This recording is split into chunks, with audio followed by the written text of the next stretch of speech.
بار دې ځمکې را ګزار کړی و. ځکه داسې انسان له ځمکه هم ځای نه ورکوي چې هغه د الله یا د الله رب العالمین د کتاب نافرمانی کوي. که انسان کمزوری دی بل نشي اخیستلی، دا کلام خو د الله رب العالمین دی، الله رب العالمین خو بل اخیستلی شي که نه. ایمان یې روړی و بیا وروسته واپس مرتد شلو. دا هغه خلک دي چې دوی الله رب العالمین د زړه نه ایمان نه وي ور نصیب کړی. هغه به هم نبي صلی الله علیه وسلم ته لیکل کوله، وحی به رانازله شو وبې یې لیکله، وروسته لاړو مرتد شلو، دین یې پرېښودلو، د نسوارو خواته او مشرکانو خواته لاړو. نو هغې ته یې ویل نبي صلی الله علیه وسلم به ما ته یو څه ویلو او ما به ورله بل څه ولیکلو. نبی کریم صلی الله علیه وسلم له چې دا پته ولګېد، نبي صلی الله علیه وسلم ویل کذب عدو الله، د الله دشمن دروغ وایي، بلکې ما چې ورله څه ویلي همغه یې لیکلي دي. څه وخت بعد د ملګرو سره ناستو په یو محفل کې، امام بخاري رحمه الله دا حدیث نقل کړی دی.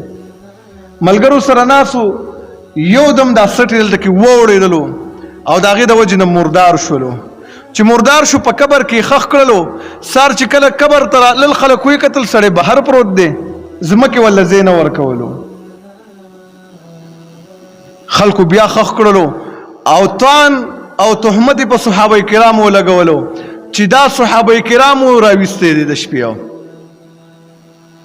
نو دویمه ورځ باندې چې بیا خښ کړلو، بیا د شپې بهر راوتی و، بار دې ځمکې را ګزار کړی و. ځکه داسې انسان له ځمکه هم ځای نه ورکوي چې هغه د الله یا د الله رب العالمین د کتاب نافرمانی کوي. که انسان کمزوری دی بل نشي اخیستلی، دا کلام خو د الله رب العالمین دی، الله رب العالمین خو بل اخیستلی شي که نه. خو که فی الحال تعالی الله رب العالمین څه نه وایي، داسې مه وایه چې یاره بس ما کار وکړلو. نه، الله رب العالمین به دې رانیسي، ذلیله کوي به دې.